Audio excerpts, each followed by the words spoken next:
Salam damai dan sejahtera bagi kita semua. Pada video pertama, kita sudah sampai pada kesimpulan bahwa menurut dokumen tertua yang ada, yaitu Alkitab, pemilik tanah Palestina adalah bangsa Yahudi. Dan dengan kemerdekaan negara Israel pada tahun 1948 yang diakui oleh PBB, kepemilikan itu sekarang juga sudah diakui secara sah menurut hukum internasional. Tapi fakta tersebut tetap tidak bisa menghentikan propaganda para pendukung Palestina yang selalu meneriakkan slogan berbau genosid. From the river to the sea, Palestine will be free.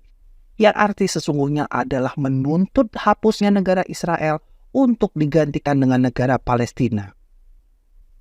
Jadi yang sesungguhnya menjadi tuntutan para pendukung Palestina jelas bukan solusi damai dua negara atau two-state solution. Tapi mereka menginginkan hanya ada satu negara saja yang boleh ada, yaitu Palestina. Untuk memahami persoalan ini dengan lebih baik, mari kita melihat bagaimana munculnya negara Israel dan berbagai konflik yang menyertainya. Keberadaan negara Israel sekarang ini tidak bisa lepas dari gagasan seorang Yahudi bernama Theodor Herzl. Karena keprihatinan yang mendalam melihat begitu banyak penderitaan dan penindasan yang dialami bangsa Yahudi di berbagai negara, ia menuliskan perlunya sebuah negara bagi bangsa Yahudi dalam sebuah pamflet berjudul The Judenstaat pada tahun 1896. Gagasan ini segera menyebar di antara orang-orang Yahudi yang kemudian mengadakan Kongres Zionisme pertama pada tahun 1897.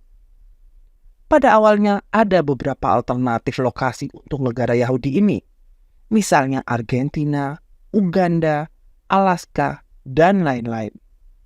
Namun pada akhirnya mereka sepakat untuk menjadikan tanah Palestina yang menjadi tempat asal nenek moyang mereka sebagai tempat bagi negara Yahudi yang mereka cita-citakan.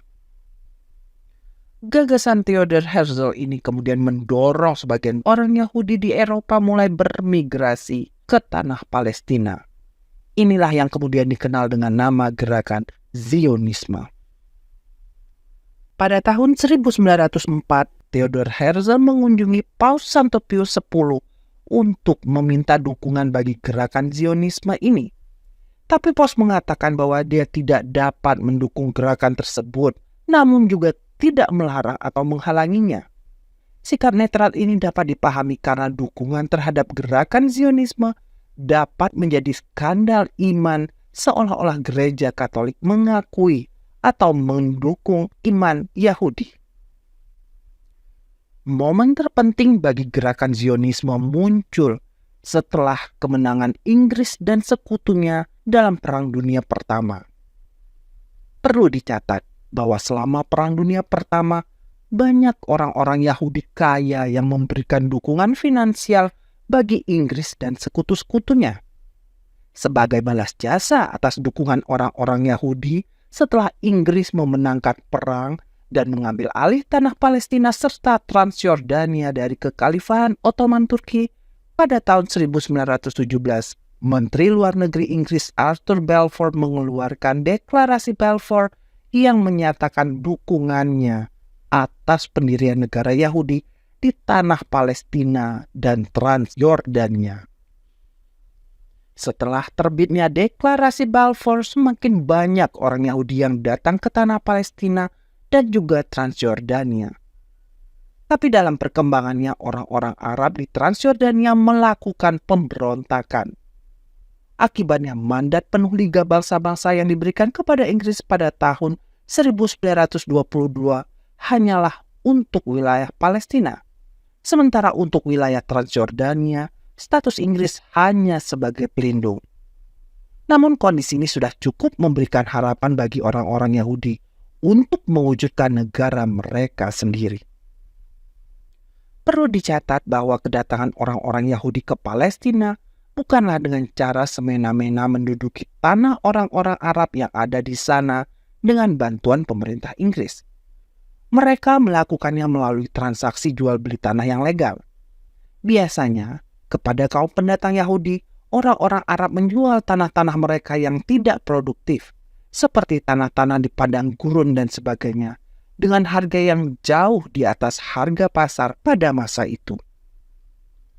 Namun orang-orang Yahudi pendatang ini kemudian mengolah tanah-tanah yang tidak produktif tersebut dan mengubahnya menjadi daerah pertanian yang subur serta bernilai ekonomi tinggi. Inilah yang kemudian menimbulkan kecemburuan sosial dan berbagai ketegangan dengan warga Arab. Ditambah dengan semangat anti-Yahudi yang dihidupkan oleh para pemuka agama Islam, kecemburuan sosial ini kemudian meningkat menjadi konflik kekerasan. Akibatnya, sejak tahun 1920 hingga tahun 1939, muncul berbagai upaya penindasan dan pembantaian dari kelompok-kelompok bersenjata Arab terhadap warga Yahudi di Palestina. Fakta ini biasanya jarang diungkap oleh para pendukung Palestina. Konflik berkepanjangan antara komunitas Arab dan Yahudi ini kemudian mendorong pemerintah Inggris membentuk Komisi Peel untuk mencari solusinya. Pada tahun 1937, Komisi Peel merekomendasikan perlunya partisi atau pemisahan wilayah antara komunitas Arab dan Yahudi di tanah Palestina. Gagasan inilah yang kelak diadopsi oleh PBB pada tahun 1947. Ada sebuah fakta gelap yang juga jarang sekali diungkap oleh para pendukung Palestina tentang konflik Arab Yahudi di tanah Palestina ini. Pada tanggal 4 November 1941 saat Perang Dunia II sedang berlangsung, Mufti Yerusalem Haji Amin Al-Husaini pergi menemui Hitler. Salah satu tujuannya adalah meminta dukungan untuk menghabisi atau mengusir orang-orang Yahudi di Palestina, mengingat Hitler juga memiliki kebencian yang sama terhadap Yahudi. Sebagai tindak lanjut dari pertemuan ini diadakanlah Operasi Atlas pada bulan Oktober 1944 yang bertujuan untuk melakukan infiltrasi dan meracuni sumber-sumber air komunitas Yahudi. Namun, operasi ini terbongkar dan gagal total. Meski tidak memberikan hasil konkret, pertemuan Mufti Yerusalem dan Hitler serta Operasi Atlas yang gagal sudah cukup untuk menjadi bukti sejarah atas kuatnya kebencian komunitas Arab yang dikompori oleh ulama-ulama Islam terhadap komunitas Yahudi. Setelah Perang Dunia II, bencana Holocaust yang menimpa bangsa Yahudi di Eropa menimbulkan simpati dan dukungan yang semakin luas bagi terwujudnya negara Yahudi. Akibatnya gelombang migrasi Yahudi ke tanah Palestina semakin banyak sehingga populasinya meningkat dengan sangat pesat. Pada tahun 1931, populasi orang-orang Yahudi di Palestina diperkirakan sekitar 175.000 orang. Namun, setelah Perang Dunia II, populasinya meningkat menjadi 650.000 orang.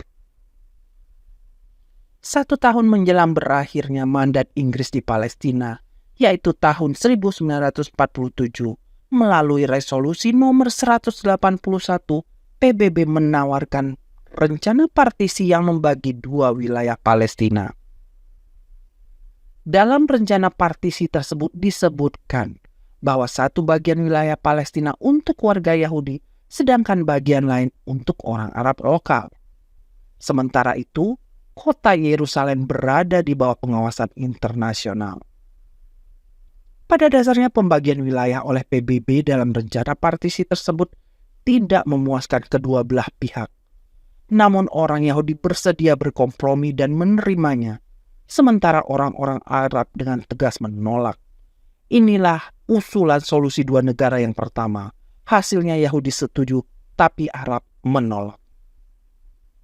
Sehari menjelang berakhirnya mandat Inggris di Palestina, yaitu tanggal 14 Mei 1948, David Ben-Gurion menyatakan kemerdekaan negara Yahudi yang diberi nama Israel dengan batas-batasnya sesuai usulan PBB dalam rencana partisi 1947. Tindakan ini ternyata menyulut kemarahan orang-orang Arab.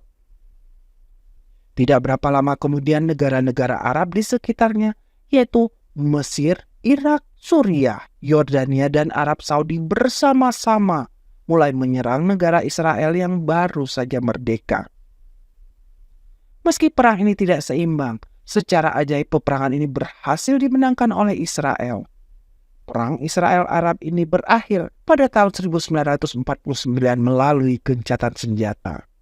Israel menyebutnya sebagai Perang Kemerdekaan.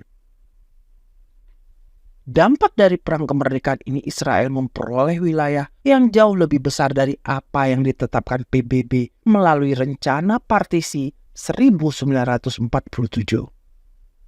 Sementara itu wilayah yang sebelumnya direncanakan bagi komunitas Arab lokal seperti jalur Gaza dikuasai oleh Mesir, sedangkan wilayah Yudea dan Samaria serta Yerusalem dikuasai oleh Yordania.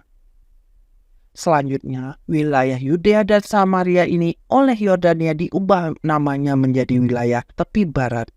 Demikian juga kota Yerusalem oleh Yordania dibagi dua menjadi Yerusalem Barat dan Yerusalem Timur. Garis gencatan senjata setelah perang Israel-Arab inilah yang sekarang sering disebut-sebut sebagai garis perbatasan sebelum tahun 1967 dan digunakan sebagai acuan untuk solusi dua negara bagi konflik Israel-Palestina. Perang kemerdekaan Israel juga menyebabkan sekitar 600.000 orang Arab di Palestina mengungsi ke berbagai negara seperti Lebanon, Suriah, dan Yordania. Terusirnya ratusan ribu orang Arab akibat perang ini kemudian sering disebut sebagai peristiwa Nakba atau bencana. Mereka inilah yang menjadi cikal bakal dari pengungsi Palestina sekarang ini. Kemudian pada tahun 1964, Yasser Arafat mendirikan PLO, Organisasi Pembebasan Palestina, yang bertujuan untuk memusnahkan negara Israel dan menggantinya dengan negara Palestina merdeka. Sejak Yasser Arafat mendirikan PLO inilah orang-orang Arab di Palestina mulai dikenal sebagai bangsa Palestina. Jadi bangsa Palestina sebenarnya tidak lain adalah bangsa fiktif ciptaan Yasser Arafat yang lahir dari semangat genosida untuk menghapuskan negara Israel. Semangat genosida untuk melenyapkan negara Israel itu sangat jelas terlihat pada logo PLO yang menggambarkan seluruh negara Israel, termasuk jalur Gaza dan tepi barat, sebagai negara Palestina merdeka yang mereka cita-citakan. Semangat genosida ini juga tercermin dari slogan para pendukung Palestina, "From the river to the sea, Palestine will be free." Dengan demikian, bagi orang-orang Palestina dan para pendukungnya, musnahnya negara Israel adalah syarat mutlak bagi kemerdekaan Palestina. Pada tahun 1967, 3 negara Arab, yaitu Mesir, Suriah, dan Yordania merencanakan serangan besar-besaran ke Israel. Presiden Mesir, Gamal Abdul Nasser, sebelum perang terjadi, bahkan sempat sesumbar untuk mengusir semua orang Yahudi ke laut. Namun Israel yang mengetahui rencana tersebut memutuskan untuk segera melakukan serangan kilat terlebih dahulu. Perang ini kemudian dikenal dengan nama Perang 6 Hari. Perang tersebut kembali dimenangkan secara ajaib oleh Israel dan berakibat wilayah Israel bertambah luas menjadi hampir 3 kali lipat. Setelah perang tersebut, Israel menguasai sepenuhnya jalur Gaza dan tepi barat atau Yudea dan Samaria, Gurun Sinai yang direbut dari Mesir, serta dataran tinggi Golan yang direbut dari Suriah. Setelah kekalahan memalukan dalam Perang 6 Hari ini, beberapa negara Arab berkumpul di Khartoum, ibu kota Sudan, dan mengeluarkan pernyataan 3 tidak yang terkenal. Tidak berdamai dengan Israel, tidak mengakui Israel, dan tidak bernegosiasi dengan Israel. Pada hari Sabat dan bulan puasa Yahudi, tepatnya tanggal 6 Oktober 1973, Mesir dan Suriah mengadakan serangan mendadak yang hampir saja dapat mengalahkan Israel. Namun dengan perjuangan yang berat, Israel berhasil membalikkan keadaan dan sekaligus mempertahankan sebagian besar wilayah-wilayah yang sudah direbutnya dalam Perang tahun 1967. Perang ini kemudian dikenal sebagai Perang Yom Kippur. Inilah perang terbuka yang terakhir antara Israel dan negara-negara Arab sebelum terjadinya berbagai upaya perundingan damai. Apa yang dapat kita simpulkan dari sejarah berdirinya negara Israel dan berbagai konflik yang mengikutinya? Jauh sebelum kemerdekaan Israel, memang sudah ada upaya-upaya untuk menindas dan bahkan meniadakan keberadaan orang-orang Yahudi di Palestina. Itu fakta. Upaya orang-orang Arab di Palestina untuk menindas dan membantai komunitas-komunitas Yahudi sejak tahun 1920 ditambah dengan upaya kerjasama yang dibangun antara Mufti Yerusalem Haji Amin al-Husaini dengan Hitler pada tahun 1941 dan Operasi Atlas yang gagal pada tahun 1944 menjadi bukti sejarah yang tak dapat dibantah tentang adanya upaya genosida terhadap komunitas Yahudi di Palestina. Demikian juga penolakan orang-orang Arab Palestina atas rencana partisi 1947 oleh PBB sebenarnya bukan didasarkan pada pembagian wilayah yang tidak adil atau alasan-alasan lain. Seberapa besar pun wilayah yang didapatkan orang-orang Arab Palestina dalam rencana partisi PBB pasti tetap akan ditolak. Alasan sesungguhnya adalah mereka tidak menghendaki keberadaan negara Yahudi di tanah Palestina, entah sekecil apapun itu. Itulah sebabnya setelah negara Israel menyatakan kemerdekaannya pada tahun 1948, beberapa negara Arab langsung berperang mengeroyoknya dengan satu tujuan, yaitu untuk mengusir semua orang Yahudi dari tanah Palestina. Begitu juga perang-perang Arab Israel selanjutnya dilakukan dengan tujuan yang sama.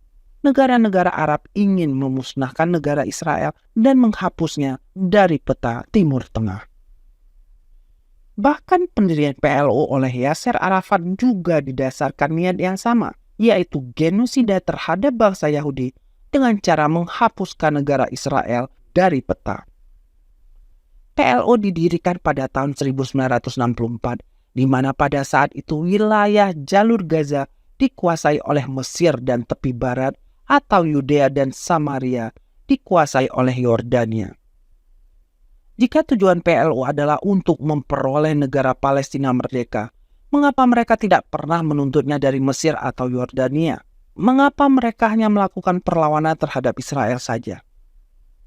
Jawabannya jelas, negara Palestina merdeka bukanlah tujuan PLO yang sebenarnya. Niat utama PLO cuma satu, yaitu melakukan genosida terhadap bangsa Yahudi dengan cara melenyapkan negara Israel. Sementara itu negara Palestina merdeka hanyalah sekedar bonus apabila tujuan utama itu tercapai. Para pendukung Palestina selalu beralasan bahwa Israel adalah negara penjajah yang menduduki wilayah milik bangsa Palestina secara tidak sah. Tapi itu alasan omong kosong. Kita tahu ketika negara Israel menyatakan kemerdekaannya pada tahun 1948, tidak ada yang namanya bangsa Palestina. Tanah Palestina dulunya selama berabad-abad dikuasai oleh kekhalifahan Ottoman Turki, kemudian setelah Perang Dunia Pertama diberikan mandatnya kepada Inggris oleh Liga Bangsa-Bangsa. Jadi tidak pernah ada yang namanya negara atau kerajaan bernama Palestina. Oleh karenanya, narasi bahwa Israel menduduki atau menjajah tanah bangsa Palestina sesungguhnya sama sekali tidak benar. Selain itu, kedatangan orang-orang Yahudi ke tanah Palestina juga dilakukan secara legal dan mereka membeli tanah-tanah yang mereka tempati melalui transaksi jual beli yang sah. Jadi ketika negara Israel menyatakan kemerdekaannya, mereka hanya mengklaim wilayah yang sudah ditetapkan oleh PBB dan tidak pernah merebut atau menduduki tanah milik bangsa Palestina yang pada waktu itu memang tidak ada. Ingat, dokumen rencana partisi 1947 oleh PBB sama sekali tidak menyebut tanah bagi bangsa Palestina, tapi bagi orang Arab dan orang Yahudi. Itu fakta sejarah. Jadi sekarang kita bisa melihat konflik Israel dengan Palestina dan negara-negara Arab dalam perspektif yang jelas. Bagi negara Israel, konflik tersebut adalah perjuangan eksistensial untuk mempertahankan diri dari upaya pemusnahan. Sementara bagi orang-orang yang menyebut diri mereka sebagai bangsa Palestina dan juga bagi negara-negara Arab serta negara-negara Timur Tengah lainnya, konflik tersebut adalah upaya genosida yang jahat untuk menentang kehadiran bangsa Yahudi di tengah-tengah mereka. Dengan demikian, selama Palestina tidak mengubah paradigmanya, dukungan terhadap Palestina sama artinya dengan dukungan terhadap upaya genosida terhadap bangsa Israel. Maka tidak heran jika dalam konflik tersebut tampaknya Tuhan lebih berpihak pada Israel. Terima kasih atas perhatian Anda. Viva Christus Rey.